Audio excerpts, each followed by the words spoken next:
good thing about COVID in some sense is that people got a little bit more acclimatized to the possibility of doing this already, which is to buy a lot of crap in bulk. Really? Yeah. And in fact, I would argue that it's actually more important to do that now than it was during COVID.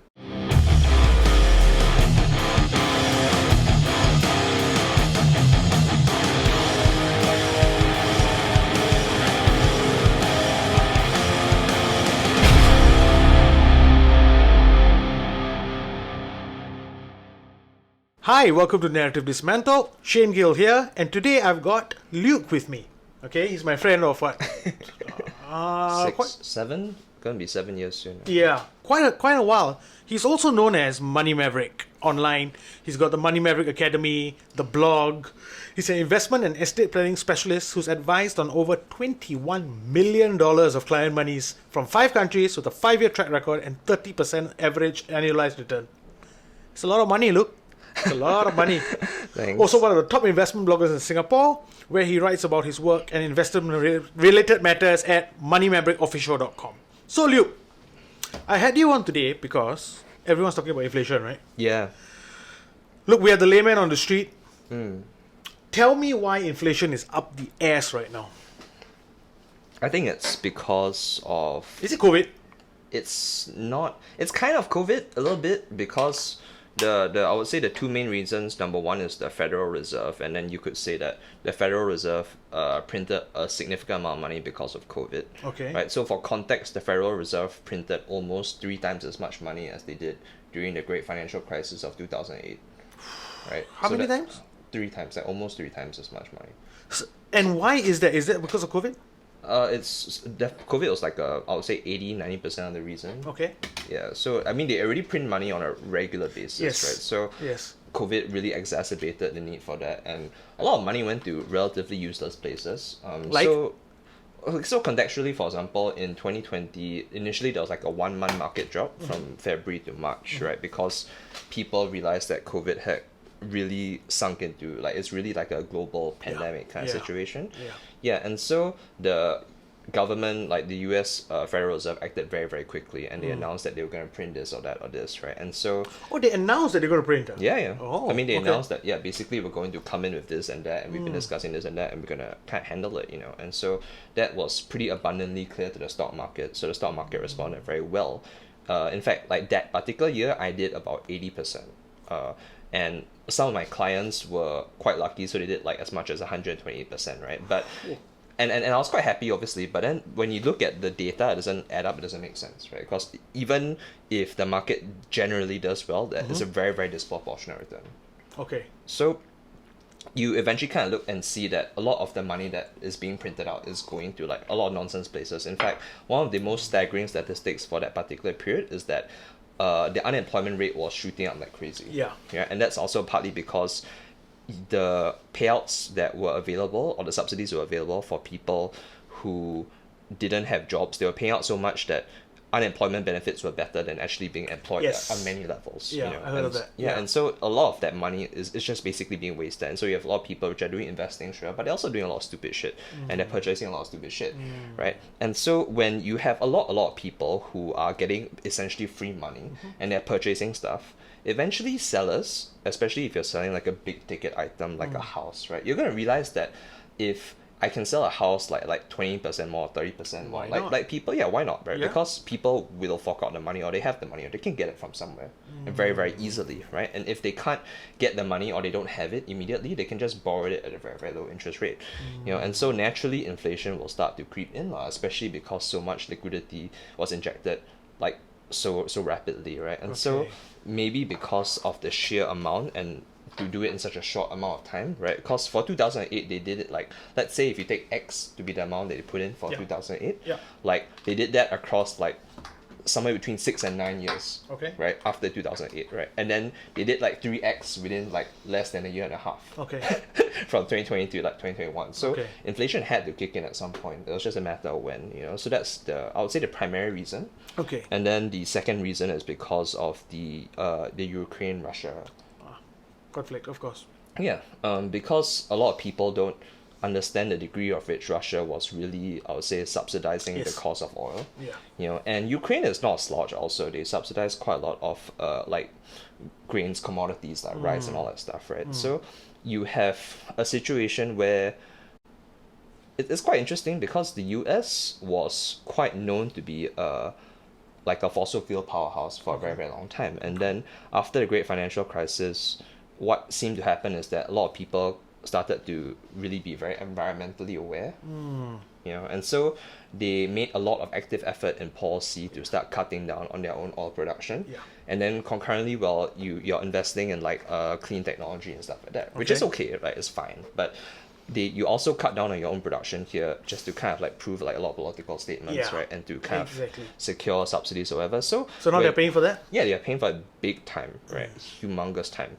You know, and so you have this double whammy where you basically you can't afford to print any more money, but you don't have oil, right? And you don't have oil to run like your vehicles, you don't have oil to power your homes and to provide electricity like and heat in the winter. Yeah. Right? And so all that shit creeps up. And more also you need electricity and stuff to power like your factories, and your factories produce food. Absolutely. And so Everything. if your factories can't produce crap, then what's gonna happen is that the cost of even your basic essentials like food is gonna go up, right? And so it's a really huge double whammy because already you have a serious situation of inflation, right, where people were so accustomed to spending and prices so high, and then you add in the fact that you have to pay more for oil and gas that will produce this food, right? So it's just Yeah. like a huge negative cycle, and so inflation steeped up to an all-time high of 9.1%. So that is, for context, that is the highest that has ever been in the United States for 40 plus years, right? And people, like, it's the kind of thing that you didn't think would ever happen. It's like the equivalent of me telling you that CPF is going to come back and they're going to give you 6.5%. Like, that is the impossibility or the probability of that not Right. happening, but it happened. Yeah, even so briefly. Though. So is it going to get worse or is it going to get better? I think it's already actually gotten better. Okay. Like, so... Compared to? Compared to when it hit a high of that 9.1%, now like the US is looking at about 6.3. Also, it's come down like So one it third. has come down quite a bit. And historically, when they bring up interest rates this much, it actually comes down quite rapidly. Like you Okay. could actually normalize this thing within like a year and a half if you really, really wanted to. Okay. But generally, there are quite a few consequences on the rest of the market or the general human population, right? Okay. So how they are doing this is primarily through raising interest rates, and interest rates affect everything, Yeah. exceptionally for your large purchase items like your Houses, houses. Yeah. So naturally, if interest rates are very bad, then you'll deter a lot of people from buying housing. And so if people are deterred from buying housing, the sellers will eventually realize that, okay, people don't have easy access to money, so they have to lower their prices so that they can unload the house, right? Okay. And so that's actually how deflation kind of works in that sense, because it was initially inflated from the fact that they thought that people could get money to buy their house easily, and now that they realize that that's not the case, so they have to drop their Okay. prices, right? And so then you see deflation, or you see a decrease in inflation. So you do see that this is the case, but that also means that that's going to cause a lot of problems in community, so people are going to fight. I expect that crime rates will typically go up, and then you also have Is that a pattern we see during recessions? yeah. Well, it's all the time, lah. I mean, there was this statistic in the 1980s that doesn't hold true now, but for every 1% of increased interest, basically 40,000 people will get retrenched, and then there's a significant percentage of that will there would be serious negative consequences for them, lah. But we are talking about in a country like the US, correct? Whose population is like 330 million. So what's 40? I mean, it's like they say, like one death is a tragedy, then Yeah. tens of thousands is a statistic. But I mean, it's pretty rough, lah. Because obviously that kind of thing eats away at the overall sentiment of a country. Yeah. And while that's probably not the case now, but it is certainly like we get to see also the tech layoffs recently, I think, and so Yeah. A lot. and the market is happy with that, right? Because you can see that stock prices for those guys which laid off a lot of people, like they actually went up. Yeah, that's a common misconception in investing, the idea that employment has to correlate to the stock value, right? Because investors typically like it if you don't spend so much money on Exactly. employees, Yeah. right? Yeah, and so that's also quite that's gonna have its own set of repercussions, like even if you could come out of this and if you could have low inflation, there's going to be a lot of unhappy people and there's a lot of politics to deal with, and so Okay. that is probably why while things will get better in terms of inflation, but there could be a lot more worse social circumstances. Okay. I feel like any financial crisis, right? There are winners and losers. Is that first things first? Is that Correct or wrong? Yeah. So now, always, So yeah. now for this one, right? Yeah. Who are the winners and losers? You want to venture a guess? I guess. I mean, I already know because I work in the field, so you do get to see this in like client results. Okay. And, some of it is more evident in news. So naturally, So some what of the the winners first? the first obvious winner by far is oil, which hasn't, to be fair, they haven't won in like almost 1.5 decades. So it was almost about time they had a win. Okay. So because demand for oil basically means that there's production, etc. So these oil companies finally made big profits after a very very long time of getting accused of environmental issues Yeah. and stuff. So nobody wanted to buy from them for very long until it turns out that I'm willing to buy cheap oil so that I can power my home. Instead of paying like a huge premium on that for clean energy, Yeah. right? Because just can't afford crap like Yeah. in such a high inflation environment. So oil's a big winner. Quite a few countries with a strong domestic market are winners. Okay. Domestic market in reference to basically that they kind of buy and sell within themselves more exclusively than international trades, Okay. right? So China, India doing quite well. In addition to that, they also had a pretty good relationship with Russia. India is neutral, China is slightly less than neutral. Yeah. So they've been able to buy cheap oil from Russia for the last couple of like the last year with this whole conflict going on, and so they don't have as much of an inflation issue as the rest of the countries in the world are, and so thus their stock market is seeing better results on average, I would say. Yeah. On the loser side, one of the interesting things that has been, because typically recessions, we call this what we call recession-proof stable investments. So most of the time we're referring to certain necessities like food and healthcare. Okay. Right? So in almost every historical recession, we see that food and healthcare is quite resilient. Okay. Like either it goes down by very little or it may even do well in a recession. But because this is an inflation-based thing, so we get to see that basically it's a fiesta lah, right? Okay. And so the market gets very resentful about having to buy very, very high prices in terms of the production of food and the buying of food. So we see that even basic stuff like your supermarket stocks are going down quite a bit. Yeah, so those are some of the more unexpected losers, but almost every other sector outside of what I just described are losers. So Okay. in every crisis, it's quite hard to identify the few winners. Yeah. And because everybody else is losing on this period, yeah. What can the common man do about it? The guy on the street, man, who's getting fucked by inflation. Yeah. Is that really... How much really can you do? What, stamp your feet and the prices go down? No, right? I mean, what are you going to do?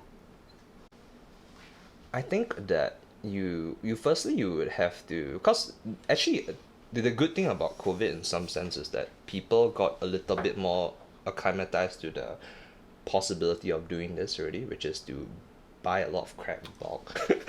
Really? Yeah, and in fact I would argue that it's actually more important to do that now than it was during COVID. Why do you think that? Because it will take quite a while for inflation to die down. Okay. And during COVID, inflation was not high. Right. Right, so you just had a bit of a supply chain issue, but that got quickly resolved because people need necessities, right? So necessities did well in 2020, and they're not going to do so well now when they're available, but inflation is high, Okay. right? So because it'll take a while for those prices to moderate, where you see like a restaurant offering a sale or something, like it's going to be quite a few years before you see the kind of sales which you saw a couple of years ago. Yeah. Yeah, so you would have to buy in bulk if you can afford to do that, because that could actually be better than some savings plans or some investment returns. Very interesting. Yeah, because the rate of inflation is so high that if inflation is, let's say, like continues to stay at like 6% globally, for example, then if you buy some of your household stuff now, then every year the price, the value of it appreciates by 6% because the price is increasing at 6%, right? So you actually save a lot of money if you can buy it in bulk. That's very interesting. Yeah. So of course the second option would be to just actually invest in itself, or to do actual investing, because that's what fighting inflation has been about for decades, right? You Excellent. invest so that you fight inflation. Which is exactly the next point I wanted to bring up. Okay. A lot of people, right, don't invest because they don't know where to start. Okay, at all. Most people are not financially literate. What do you suggest? How do you get your foot in the door? Because most people just have no clue. At all. Talk to them. Talk to those people. Well, I would say that, especially during COVID, a lot of people were depending on financial blogs or financial forums. Okay.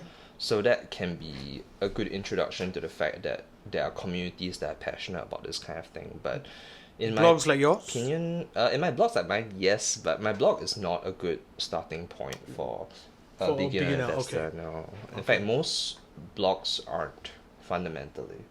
So it's quite hard to gauge a starting point. I'd say that normally what you want to do is set a investment goal because you want to see, like, for example, like if I want to earn interest on my money, which is ultimately what investing is all about, Yep. then why do I want to earn interest on my money? Like if I want to buy a house, then that's quite a different goal from retirement, right? And so Okay. when you speak it to someone like a financial planner, for example, I'm not saying you have to use a financial planner, but you can use that as a baseline because that will tell you what he thinks of that investing in relation to that particular goal, and then you can go do research online onto your blogs or to your books. I would say books are the best by far. I want to You name know, some and good starting points. wow. I think Invest Like an Institution was quite groundbreaking for me for my Okay. career. Okay. Yeah, because before that, almost nobody would take me seriously until I studied that. I borrowed the book from the library, and then eventually I liked it so much that I went to the US to visit my sister, and I bought a copy of it at the same time.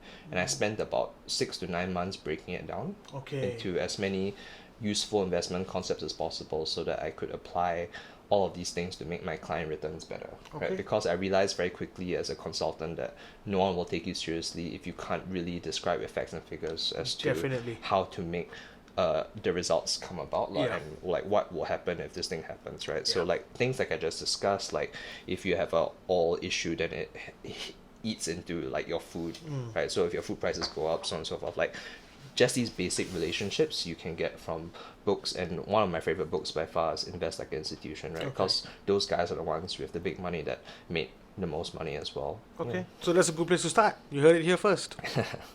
What attracted you to this sector? Is it something you always wanted to do? Or something happened and led you this way? No, actually, I for most of my life I thought that insurance and investing is like some huge Ponzi scheme thing. Interesting. I couldn't Okay. stand like every bitch. Sorry. It's fine. It's Wait, fine. can or not? Yeah, you can. Can? It's Okay. fine. Yeah, like every bitch mofo is just like freaking asking me to get a savings plan. Yes. The first savings plan I ever got was when I was 18. There was a very attractive UOB banker outside the library, right? So she gets like very easy pick up a nerd like myself. Like I come out of the library with my cute little glasses, and then she's like, oh, she waves me over, and then before you know it, like I signed a contract For how? For what? $100 for 25 years. Are you $100 serious? a month for 25 years. 25 years, ah. Yeah. Can that even be legal? I mean, I get you're 18, but 18 you're still dumb as shit. Yeah, within legal age lah. 18 is like the bare minimum, like the, Yeah, but that sounds extremely predatory though. I don't know. Yeah, so I So mean, what happened to that plan? Did you cut it out or? No, I'm still. By the time I got like enough financial information, it was like 8 years or 9 years down the road. Screw already. it, just keep lah. Yeah, like there are huge penalties for getting rid of it. Yes, correct. Yeah, so I'm not a big fan, but basically I'm not very educated in some sense. Like I didn't do very well in school. Okay. So even though I wanted to be a teacher, and I actually have a lot of teaching experience. I have like almost 8 years of teaching experience. How? How did that come about? Social center work. What is that? Like, I would teach on basically because near my church there's this social center, Woodland Social Center. So they always need volunteers for the weekends and for like their so-called like their holiday camps, like those Okay. kind of November, December. So I'm always there, like every year for Like for 7 kids? years. Yeah, so it can be primary school to secondary school. kind. Okay. Yeah, so because Woodlands is one of the most, the median income of Woodlands is, I would say, one of the lowest, if not the lowest in Singapore, right? Was so it at Jurong East? No. No way. Jurong East is... West, sorry. Jurong West stepped it up recently. Oh, okay. More recently. Woodlands historically has been relatively poor. So, Ah. I mean, that's partly why there's a lot of activity there in the last few years to Right. step it up. Like, they put all the business areas there, like, because they kind of know that the average was quite crap for a very long time. Yeah, so Interesting. in my childhood, which was, like, more than 20 plus years ago, I was there and I kind of watched them do it. And so when I graduated from O-levels, my mom pushed me out there to go and teach. And Good. so I wanted to be a teacher, but nobody would have it because the qualifications matter more than your capacity or desire to teach. Absolutely. In fact, one of my NIE interviews, the guy was like, "What's your favorite teaching policy?" And I was like, I don't know, because I'm just very interested in teaching. And then if you tell me that this policy is important, then I'll go learn it. You know what I mean? And I mean, you were apparently young that's not a anyway. very acceptable answer. Yeah. So he was like, no, and then I got rejected. So You gotta think though, right? Like, I'm not saying anything about the quality of teachers now, but like back when I was in school, I didn't do very well in school either. Sure. And the teachers were really fucking hard on me, and I was an asshole too, lah, to be fair. But when you have people who actually want to teach, Yeah. and they might not know the ins and outs of it, you would think they'll take you in and train you. yeah, Because exactly. that's important, that people who actually want to do this. Yeah, exactly. Like Yeah. if you're like, because people told me that you would have to spend 80 to 90% of the time actually doing admin instead of teaching, and I was like, yeah, okay, yeah, because I get the 10 to 20%, you know, like that's what I'm hearing, right? You know, like I'm not so like, cause like if you want certain things, then you're gonna have to suffer a little bit, Yeah, or pay your absolutely. dues, right? Absolutely. So that was my attitude at the time, but in any case, it wasn't flying. So I had just gotten attached, and it was very important that I was able to have a good job. And I was going for interviews in a day, because what would happen is that for most private centers, they can only interview before the classes start or Okay. after the classes end. So Okay. before morning and after evening, I'm like there, right, for those Okay. interviews. Okay. And then in the afternoon, I got nothing going on, but I'm like super well dressed. I got my resume and my file and all the crap. So a lot of insurance companies will ask if I was interested in interviews, and they'll tell me that it's this position or that position, but actually they just want you to be an insurance agent, Okay. right? Okay. But the firm that I was at, they were very transparent and honest with me. Okay. Like the interviewer was like, oh, you know, like this is a really hard job, and like, you know, like I keep like losing my friends, and like Wow. nobody wants to like buy my crap and stuff like that, right? And then I was like, okay, like are you sure that this is how you should conduct your interview, right? Because you're trying to convince me that Yeah. this is a good job for me. Yeah, Right, but like- you gotta give him props also. Yeah. Yeah. Which is why I joined them. Nice. And then I Nice. was there for like most of my career actually, you know, and I actually ended up doing really well, because I felt that firm, even though we were a very small, very family type firm, but everybody there has a lot of integrity, you know. And so I was very fortunate to be brought up in a place that like really my values resonated with them as So well. important. And so that's why I was able to do well there compared to like a bigger firm or a richer firm. Okay. You know, so we were like small little fighters just trying to do the right thing all the time now, you know. And so most of us didn't make a lot of money, but at least it was a very, very strong foundation for me to really believe in the power of financial planning and investing. Okay. Okay, that's great. I'm gonna pivot a bit. Crypto, NFTs. Still a good idea? Bad idea? Insanity? Bubble? What's your view? Well, the short answer is that Got your answer. 99% of 99% of all crypto projects will fail. Wow. 99, huh? Yeah.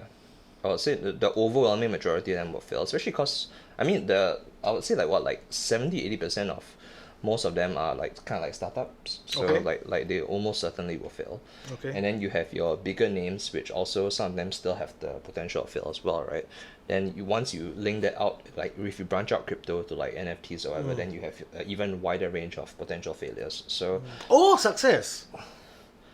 I mean, most of them, as in terms of like the sheer number of projects that are created every year, and the Can't sheer number of possibly ones that be, fail, yeah. like Yeah. it's a lot worse than like the new businesses that start up. Like even that one, at least like 80% of them failing in the first 5 years is Yep. still a lot better than 99% of them failing ultimately, I'll say. So well, what am I hearing? Are you saying stay away from crypto? No. I actually am down about 140,000 on my own crypto portfolio. Okay. Although it did go up first and then down, so it's hard to gauge exactly how much I've lost. But the general idea is Isn't that the very thing though? How volatile it is. Yeah.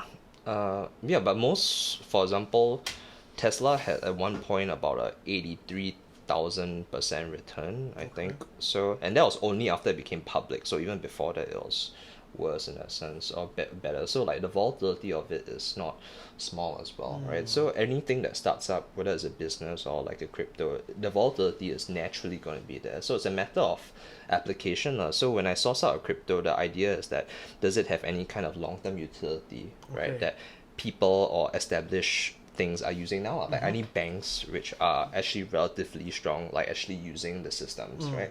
Because that tells you that the blockchain systems or the crypto coins that are going to be used in the future are, at least there's always going to be somebody that's using them. Not too different from gold in that sense, right? Because ultimately crypto is called a digital commodity, right? So eventually you're going to hit a point where it's only going to be used for this thing or that thing, and then it just continues to get used, and then the volume is based on supply and demand, so on and so forth. But yeah, for where we are now, since it has come out, right? How many years has it been? 6? Well, 7, I mean, 8? technically, Bitcoin came out just after GFC, right? Because it was almost like a response to GFC. So Bitcoin officially somewhat came out in 2008. Okay. Right? And then all the other cryptos have come out somewhat after that. So it is still not reached the point where you're going to call it a digital commodity. No. So when will that be? How, in your estimation, how long more is it going to take? Because at this point, with being as volatile as it is, right? Yep. It seems very crazy. It is a bit crazy. Yeah. So when does it stop being crazy? I mean, it might not ever stop being crazy. It's very hard to gauge because even Good answer. like the gold standard, like, and then it having been removed in the 1970s, like that was like hundreds and hundreds of years of the idea of it being a commodity, and then even then not really being fully realized, right? Because you went from like a bunch of different types of metals to gold bars, and then those cute little ingot things, and then coins, right? And then after that, it's like everybody has like a treasury, but it's also using gold or copper as a foundation, right? And so that took like hundreds and hundreds of years, and obviously the way we do things now in the tech age has accelerated things quite a bit, right? But you really don't know. It's really, really hard to gauge. We've had more technological progress in the last 20-30 years than we have had in the last 500 years, Absolutely. right? So you really can't tell how much that technology could accelerate this process of actually normalizing this stuff as a digital commodity. But it is, I would say that you could still keep a little bit of it, because there's a very decent chance that some of the ones with utility will be very useful in the extreme long term. And so like you could wake up one day as a 50 or 60-year-old and find that, okay, like you're like filthy rich. Yeah. Or not. Or completely like broke in that area, but that's why a little bit is okay to me. Okay. Okay. Now, once again, layman on the street, okay? Let's say you have a Yeah. really small amount of money. Let's say 1K in savings. Sure. What do you do? How is that? Of course, 1K is... I know. There's a reason because it's that low, right? So, what do you do? What do you do? I mean, like, if you're asking for my expert opinion on this, Get more before you get in? yeah.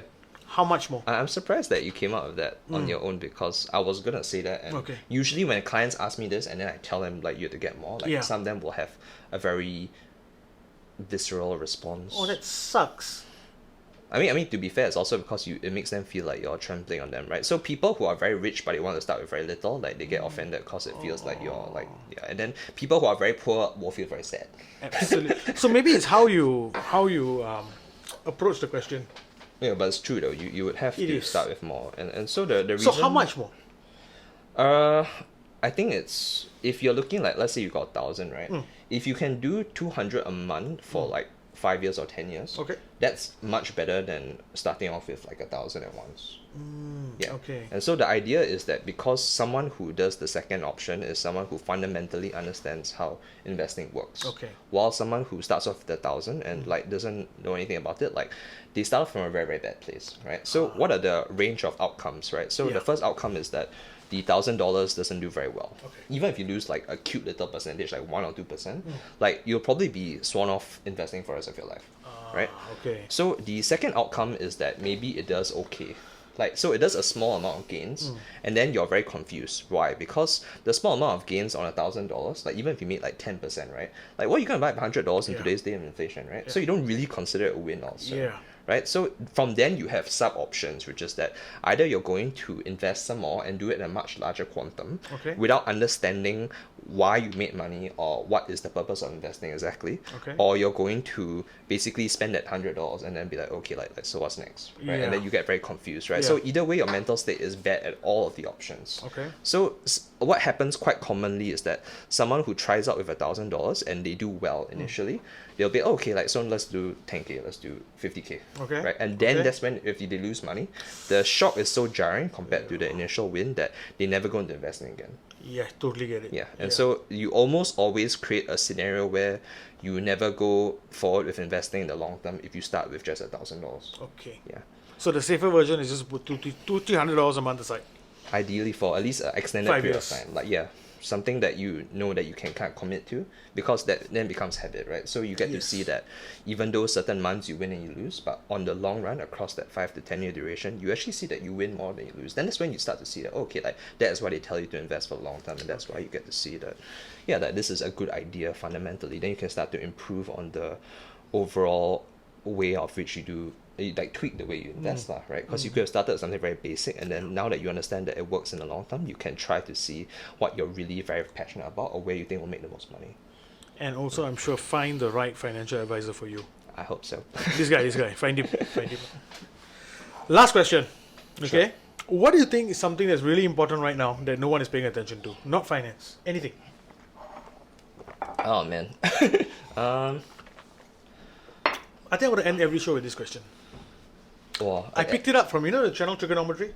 No. It's a YouTube channel. They do interviews as well, and they end every interview with that. What is something that's really important right now that you think is important and no one's paying attention to? So I took it directly from them, but I think it's a really good, valuable It's a question. really good question. Yeah. I guess it's because I'm still very much embroiled as a finance professional. So Okay. like everything is just like is a financial answer. Yes, I mean. sure. Sure. So to me, the most pressing one I would say is that I see a lot of clients which refuse to pay attention to very specific opportunities potentially because of virtue signaling. To me, that is the most prevalent thing at the moment. Like Can based you on give my me an current example? experience, right? It's very interesting. So like we discussed just now on the winners and losers Yeah. of this particular crisis, right? Yeah. So the two particular winners that I mentioned are energy and China, right? Or big oil and China, right? And so big oil is an environmental hazard, and China is a totalitarian country. Yeah. Right? So you have these two extremely social, controversial kind of areas which you can invest in, which Okay. likely will make quite a lot of money or already has made quite a lot of money, right? And so those are so will you avoid this opportunity in the face of whatever you feel negatively in a very arbitrary way? Because most people that I speak to, they can't tell me why they don't want to invest in these things. They just don't want to because of maybe the social standing of it, I'd say, or basically what they've heard offhand from the news. They don't actually have a real opinion on these things. If you had a real opinion on it, I would respect you more, because I get that. it means that based on your question that you actually paid attention to it. You see, but if you refuse to pay attention to it because you don't even understand why you're not paying attention to it, that's very silly. Yeah. Right? Because I've convinced a lot of people that essentially, if you think about it, like Nike at one point did, I would say, like almost 40 times more money than the S&P 500, which means that Nike alone made 40 times more money than the top 500 companies if you started investing in the 1980s, right? And Nike, everybody knows that Nike had like a serious child exploitation problem, labor exploitation Yes. problem, right? And Our phones also what now? sure, iPhones, stuff like that. Yeah, and so if I had to ask you that, okay lah, like a bunch of children are going to be exploited, but every dollar you give me, I give you $40 instead of like $2. Like, are you really going to tell me that you're going to bust up on that $40 because of how you feel? You see, this is Right. why you're my friend. I like how you're thinking. Yeah. I think that's a big part of my job, so I do have to sometimes kind of convince people that, that ultimately investing is not a clean business, I'll say. But most things in life are not white or black, and so Absolutely, they're not. you can't afford to not pay attention to opportunities just because you don't want to. So to me, that's the most pressing one at the moment. And then maybe on a personal level, I'd say that most people haven't realized that because of tourism opening up, right, that you can actually like buy a bunch of staycations in advance and then like sell them for a lot more money. Yeah, because I actually did that like once recently. I was like, wow, like it's so outrageous that I can get like $500 on a staycation that I paid $300 for. That's amazing. That's crazy, right? That's like Yeah. 60% off. Yeah. And I was like, oh, I mean, it's not I did intentionally. It's just that like I bought it and then And I you couldn't couldn't use it, go. right. And then I was like, okay, like, and then the market rate was like 500 plus, and so I was like, you can have it $500. And then when it sunk in, I was like, wow, like really just because like the hotels are filling out and stuff, right? It's like, yeah, so I think that's pretty great. Yeah. Okay, well, that's Luke Ho, Money Maverick. What's your website? MoneyMaverickOfficial.com. Go there, start learning, read it. Oh yeah, of course, and I always forget to do this. Please like and subscribe. Okay, we need it. We are still new and we need your help. Thank you. Good night. Night.